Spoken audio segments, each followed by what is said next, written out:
Shalom Bapak Ibu Saudara, saat ini kita mau mendengarkan penjelasan dari sisi Pendeta Lundu HM Simanjuntak yang sedang viral karena menolak untuk memakamkan jenazah yang keluarganya mau menaruh barang-barang di dalam peti. Nah, beliau memberikan penjelasan dari sisinya pada waktu acara di Zoom Fu Kwet Kiok. Mari kita mau mendengarkan penjelasan yang ada dari sisi beliau. Terima kasih buat semua. Ya, saya Pendeta Lundu HM Simanjuntak. Tapi saya lihat dari nama-nama ini yang tulisan ada PDT cuma aku ya. Berarti yang lain jemaat yang baik. Jadi saya alumni Fakultas Teologi Duta Wacana Jogja tahun 92. Kemudian saya ambil S2 juga di UKDW Jogja dan kemudian saya ambil S3 di STT Cipanas. Saya sudah pendeta 30 tahun. Nanti September ini 30 tahun. Nah, jadi peristiwa itu tepatnya hari Jumat, ya tanggal 30, kurang lebih pukul 14.30 di rumah duka Adian Nasional, ya Jalan Mustika Sari, Bekasi. Ya, tapi pertama saya mau katakan begini, Eporus sudah memesan kepada saya bahwa apa yang saya lakukan itu adalah benar. Ya, jadi Anda tidak usah takut, tetap aja melayani dengan baik, tetapi saya pesankan kepada Anda, jangan kirim, di-share kemanapun, ya, bentuk-bentuk video untuk klarifikasi. Karena semua bentuk klarifikasi apapun, pasti orang nanti akan bikin tanggapan lain-lain. Nanti mungkin ada yang mengatakan HKBP sudah ketakutan, sehingga harus klarifikasi dan segala macam. Jadi seperti yang tadi ada di WhatsApp itu Pak Bu, ada kan wartawan mewawancarai Polus. Nah, jadi hasil wawancara itu aja yang disampaikan. Begitu juga nanti kita. Jadi seperti ini. Biasalah kalau di HKBP ya orang diberikan kesempatan jemaat itu melakukan adat sepuas-puasnya. Kan begitu. Mau menari, manortor silakan sepuas-puasnya. Kebetulan ibu yang meninggal itu umur 63, punya anak dua, putra dua, putri satu, sudah berkeluarga semua dan semua sudah memberikan cucu. Jadi dalam konteks dia Batak, nah, itu sudah sahur dan layak untuk dibuat acara yang semeriah mungkin. Nah, itu sudah diberikan bebasan kepada kepada mereka untuk melakukan sepuas-puasnya. Nah, tapi dalam konteks gereja HKBP, jadi saya tetap menyampaikan dalam konteks gereja HKBP sehingga kita tidak perlu berdebat di gereja kami bisa Pak, gereja kami enggak. Nah, kita bicara, saya bicara HKBP. Nah, jadi setelah semua acara adat selesai, nah sebenarnya kami semalam kami sudah buat acara juga, acara melayat jemaat, dan dari situ kami dapat kabar bahwa acara besok akan diserahkan ke gereja itu pukul 14. Nah, saya pukul 13 sudah ada di lokasi, ya. Nah, kemudian acaranya baru diserahkan 14.30. Nah, itu protokol mengatakan kami serahkan kepada gereja HKBP Bojong Menteng. Maka kami pun merapat. Tentu adalah sebuah kebiasaan dan keharusan bagi pendeta HKBP setiap akan memimpin ibadah pemberangkatan jenazah atau bahasa umumnya ibadah penutupan peti, pasti pendeta HKBP akan memeriksa peti jenazah. Itu sudah hukum yang umum itu. Pendeta akan memeriksa isi dari peti jenazah. Nah, saya melihat ada rokok, ada Alkitab, ada sepatu, ada pakaian, ada tas. Nah, sangat banyak. Nah, jadi karena pendeta HKBP itu ada pijakannya ini dia. Ya, ada FPP, ada konvensi namanya. Nah, seperti itu.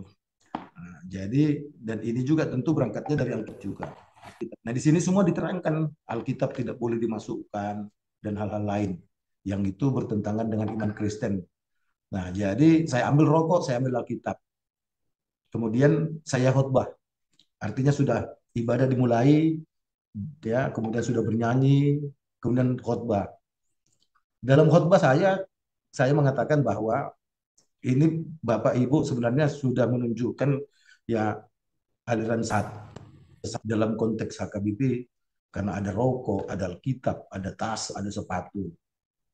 Nah, saya perlu ingatkan bahwa Alkitab juga mengatakan tidak ada lagi hubungan orang mati dengan orang hidup. Ya, seperti itu. Apalah artinya Anda memberikan rokok? Kapan ibu itu akan menghisap rokok lagi? Bukankah rokok itu mending ya Anda ambil, Alkitab Anda masukkan, dia akan busuk menjadi tanah. Kapan ibu itu akan membaca Alkitab? Andaikan ibu ini waktu hidup dia tidak pernah membaca Alkitab, apalagi sudah mati. Kan? Ini ada tas juga. Untuk apa tas ini? Apa ibu ini akan pergi ke mall? Kan enggak juga. Seandainya lah iblis memakai situasi ini, kemudian Anda melihat dari kejauhan ada mama bawa tas, Anda akan senang atau ketakutan? Pasti ketakutan. Iblis memanfaatkan, ya. Nah, seperti itu. Suatu ketika bisa saja saudara mendengarkan mama ini membaca Alkitab.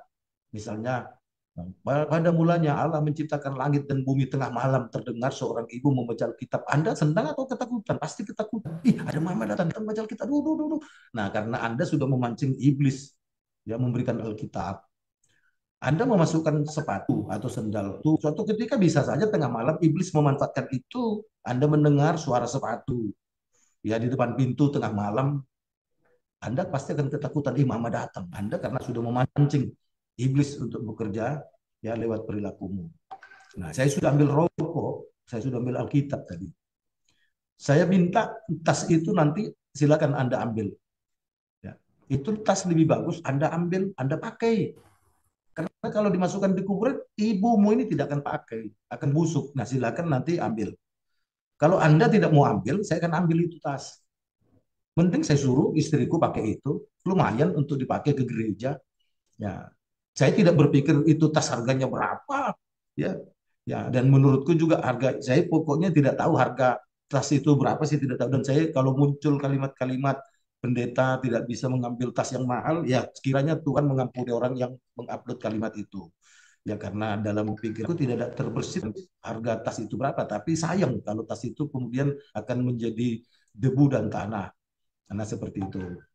Nah, jadi artinya khotbahku ada panjang, tapi dalam khotbahku itu ada kalimat-kalimat itu. Nah, setelah selesai khotbah, kemudian kita menyanyi. Pada saat menyanyi, diberikan kesempatan kepada jemaat untuk melihat jemaat terakhir sekali. Nah, dia berputar sambil menyalam, ya, keluarga. Sambil berputar itu, seandainya sayang tadi apa namanya videonya ya kurang baik, ya. Pada saat jemaat bernyanyi, seorang majelis sebenarnya menghampiri peti itu dan mengatakan kepada keluarga, silakan ambil tasnya. Nah, silakan ambil tasnya. Tapi mereka tidak mengambilnya, dan mungkin dalam benak mereka tak mungkin juga lah pendeta mau ambil, kan begitu. Nah, padahal saya ambil itu bukan soal itu mau dipakai atau tidak, tapi tidak boleh ada barang itu. Ya, seperti itu. Nah, kemudian saya ambillah tas itu karena saya sudah harus segera untuk menutup peti. Saya akan memberkati, ya, kemudian tutup peti jenazah. Saya taruh di belakang saya kursi karena saya duduk di situ. Tapi kemudian datanglah laki muda, ya saya tidak tahu siapa itu. Ya, karena jujur aja saya di gereja HKB Bojong Menteng baru 2 tahun dan tak pernah melihat sekalipun, ya, semua mereka itu ada datang ke gereja HKBP Bojong Menteng. Nah, jadi yang meninggal dan suaminya itu adalah anggota saya, anaknya ada 3 orang, laki-laki 2, perempuan 1, dan semua sudah berkeluarga dan semua terdaftar sebagai anggota jemaat HKBP Bojong Menteng. Artinya ada 4 keluarga. Itu adalah terdaftar sebagai anggota jemaat HKBP Bojong Menteng di mana saya melayani. Nah, ketika tas itu saya ambil, saya letakkan di belakang saya, nah itu nampak dalam tayangan video. Nah, kemudian laki-laki muda itu mengambil tas itu, dia sambil ngomong, kita bawa semua ke kuburan. Nah, itu tidak terekam dalam video. Semua suara yang terekam dalam video kalau pakai mic, ya, yang tanpa mic itu dia tidak terekam. Nah, tapi katanya kalau kita dengarkan dengan baik, ada suara itu. Nah, kita bawa semua ke kuburan. Loh, kok malah aku ditentang ya? Kan seperti itu. Padahal aku sudah mau menutup sebenarnya. Nah, makanya muncul kalimat saya dengan menunjuk tas itu. Saya tidak mau lihat ada tas itu nanti di kuburan. Karena mereka sudah mengatakan kita bawa ke kuburan. Nah, sambil ngambil tas itu, waktu saya letakkan di kursi, ya, saya tidak mau lihat ada tas itu ada di kuburan. Kalau nanti Anda bawa ke kuburan saya, tidak akan mau menguburkannya. Tentu dalam pikiran saya rokok dan Alkitab itu juga pasti akan dimasukkan dalam Alkitab, di dalam tas itu. Nah, tapi setelah saya mengatakan itu, sebenarnya saya ingin menutup menutup peti jenazah.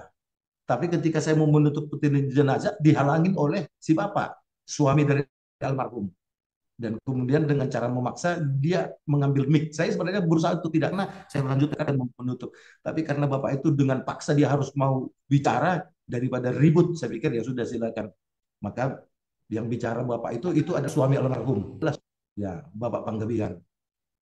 Nah, dia mengatakan sesuatu bahwa ini adalah pesan almarhum ketika dia masih hidup dengan rokok dan segala. Wah, itu semakin bertentang lagi. Nah, sebab kita itu hanya melakukan pesan Tuhan, tidak melakukan pesan orang mati, kan begitu. Nah, pesan Tuhan itu harus lebih tinggi. Nah, dengan Bapak itu ngomong begitu, wah ini udah kacau ini. Kalau gitu aku hands up. Aku mengalah kan gitu. Daripada saya dipaksa harus menguburkan dengan ada benda-benda tadi, sepatu, apa, rokok, kemudian Alkitab dan tas, ya saya mending hands up aja. Saya juga kan ya takut ditegur oleh pimpinan HKBP, sebab di situ banyak jemaat HKBP juga. Nah, bisa saja saya dilaporkan ternyata pendeta dia kalah. Nah, oke, saya hands up. Saya tidak mau mengubur, silakan Anda kubur. Nah, saya pergi, kita pulang. Kemudian ada seorang bapak menghampiri saya karena suasananya sudah mencekam. Tapi waktu saya bilang saya pulang, kemudian si bapak itu yang suami dari almarhum, oh kita mau keras-kerasan ya katanya. Wah ini kok mau ngajak berantem begitu kan. Saya bilang saya pendeta. Kenapa rupanya kalau pendeta? Saya anaknya. Memang ada apa dengan pendeta? Wih, ini kok selama hidup jadi pendeta, gue baru ini ngadepin jemaat kayak gini kan gitu. Dan saya tidak kenal itu siapa gitu loh. Dan apa pekerjaannya saya tidak kenal. Tapi dia akan berusaha untuk membuat kasar terhadap saya. Kalau Bapak Ibu lihat di video itu kan banyak bapak-bapak itu melerai dia, menghalang-halangi dia karena dia mau akan kejar saya kan begitu. Tapi saat bersamaan seorang bapak menghampiriku, Pak, ini suasananya sudah tidak baik. Ya, ini keluarga memang keterlaluan kasar sama pendeta. Bapak silakan agak menjauh, tapi minta tolong Bapak jangan buka jubah. Bapak mesti yang menguburkan ini. Oh ya, saya tetap rindu untuk menguburkan ini. Saya tidak akan tinggalkan. Tolong disampaikan pelan-pelan bahwa itu barang tidak boleh masuk ke dalam. Ya, tidak usah dibawa kuburannya. Silakan. Saya tunggu.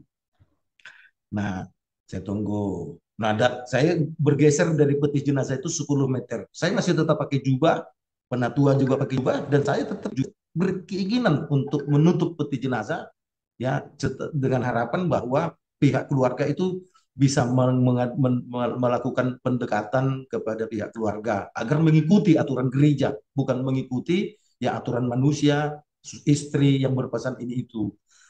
Nah, jadi datang lagi kepada saya Marga Panggabean, dia mengaku Pak Panggabean, saya itu tidak kenal. Pak Pendeta, tolong sabar, saya akan ke dalam lagi, ya sedang melakukan negosiasi supaya pihak keluarga mau mengikuti aturan gereja, kan begitu. Nah, setelah 20 menit saya menunggu, datanglah pihak keluarga yang tadi mendatangi saya itu, yang mengatakan, Pak Pendeta, suasananya panas Pak. Itu anak yang tadi berbuat kasar sama Bapak itu polisi Pak. Dan dia dengan sengaja menunjukkan dia punya pistol di pinggangnya. Jadi kami takut ada hal-hal yang tidak diinginkan. Nah, sebaiknya Bapak segera pulang. Nah, jadi saya pulang itu atas perintah keluarga. Saya tetap ada di situ dengan berpakai jubah. Nah, jadi kalau ada orang mengatakan pendeta orang tidak mau mengubur, loh saya mau mengubur. Saya tunggu ada lobi ya untuk barang itu tidak dibawa ke kuburan. Nah, karena mereka sudah saya juga ya oke lah, saya mungkin terlalu bodoh, tapi saya terus terang menjadi takut pada saat itu karena saya ingat Sambo kan. Nah, jenderal aja bisa nembak kepala. Nah, apalagi kan saya takut, saya waktu itu aku membayang, tiba-tiba dia keluar dari dalam, dia tembak kepala aku, mati aku. Kacau juga pikirku. Maka semua majelis mengatakan, Pak Pendeta, ayo kita segera pulang sesuai dengan ya perintah daripada keluarga. Nah, terus saya sempat mengatakan, lah nanti gimana dong? Siapa yang memimpin acara penguburan? Udah Pak, mereka sudah cari peta. dan dari luar. Ya sudahlah. Tentu saya juga tidak mau ribut. Nah, saya juga tidak pernah mengatakan bahwa jemaatku direbut oleh pendeta lain. Saya tidak. Ya, jadi kami pun pulang seperti itu. Ya, kami pulang. Ya, udah pulang. Nah, kemudian sorenya mendengar dapat berita bahwa pendeta dari GBI atau dari manalah karismatik menguburkannya. Oh, saya tidak sakit hati di situ. Ya, saya tidak sakit hati karena seandainya barang itu tidak dimasukkan ke peti, ya, tapi orang lain yang menguburkan, ya saya sakit hati. Tapi karena asumsiku barang itu tetap dimasukkan, ya oke, karena saya tidak mau tentu orang lain. Nah, baru kemudian minggu siang, baru saya dapat telepon dari sana sini, apa yang terjadi Pak? Itu sekarang video udah beredar di mana-mana, di mana-mana. Wah, saya baru tersadar dan kaget. Wah, ada juga ya orang yang nekat dan video itu tidak lengkap. Seandainya video itu diputar dari awal, pasti orang akan bercerita lain. Ya, tapi mereka sengaja hanya mengupload video itu bagian belakang saja. Pada saat saya memegang mic itu marah, ini pendeta apa nih kok marah-marah? Padahal saya mengingatkan mereka karena mereka sudah mengancam akan membawa tas itu ke kuburan. Nah, seperti itu. Ya, jadi saya kemarin sudah langsung ditelepon oleh Epurus. Nah, coba ceritakan dulu kronologinya. Mungkin Epurus sudah tahu, tapi akan mengklopkan. Oke, ya, saya mengatakan maaf Epurus, seandainya yang saya lakukan salah. Udah, yang kamu lakukan pun tidak salah. Kamu telah melakukan amanah kependetaan HKBP dan sesuai dengan apa yang sudah dituliskan ya oleh aturan HKBP, nah, itu yang dalam buku ini tadi. Nah, jadi di sini semua ada di sini, termasuk tidak boleh memasukkan Alkitab dan segala macam. Dan itu bukan hanya kepada ibu itu, ya, atau kepada yang kemarin. Setiap pendeta HKBP akan mengubur, pasti peti jenazah akan diperiksa. Dan itu juga saya lakukan terus menerus. Jadi begitu, Bapak. Saya sangat senang. Ya, saya diundang untuk ikut Zoom. Nah, nanti jam 8 ini saya akan pimpin ibadah keluarga. Cuma karena rumah yang akan menjadi tuan rumah untuk ibadah keluarga itu dari rumahku hanya cukup 5 menit. Nah, oke lah. Nah, saya sudah persiapkan semua. Saya yang pasti saya bangga. Saya diundang di sini Zoom. Nah, paling tidak Ibu akan Bapak Ibu tahu ceritanya sebenarnya. Jadi saya tidak meninggalkan, ya saya tetap di situ. Ya saya masih berharap mereka mau didamaikan, tapi ternyata mereka tidak, makin mengganas. Saya tidak pernah berpikir untuk mengambil tas harga mahal. Saya pun tidak tahu itu harga tas itu harga berapa. Saya tidak pernah memikirkan uang karena pendeta HKBP sudah digaji bulanan. Kami sudah gaji dari pusat. Ya kami tidak pernah berpikir uang. Nah seperti itu. Jadi kalau ada tuduhan-tuduhan, ya pendeta sekarang sudah mata duitan, ya akhirnya Tuhan mengampuni dialah seperti itu. Begitu. Nah, setelah kita mendengarkan penjelasan dari Pendeta Lundu HM Simanjuntak, maka kita mengerti dari beberapa sisi. Silahkan Anda memberikan tanggapan di dalam kolom komentar dengan sopan dan santun. Terima kasih, Tuhan Yesus memberkati.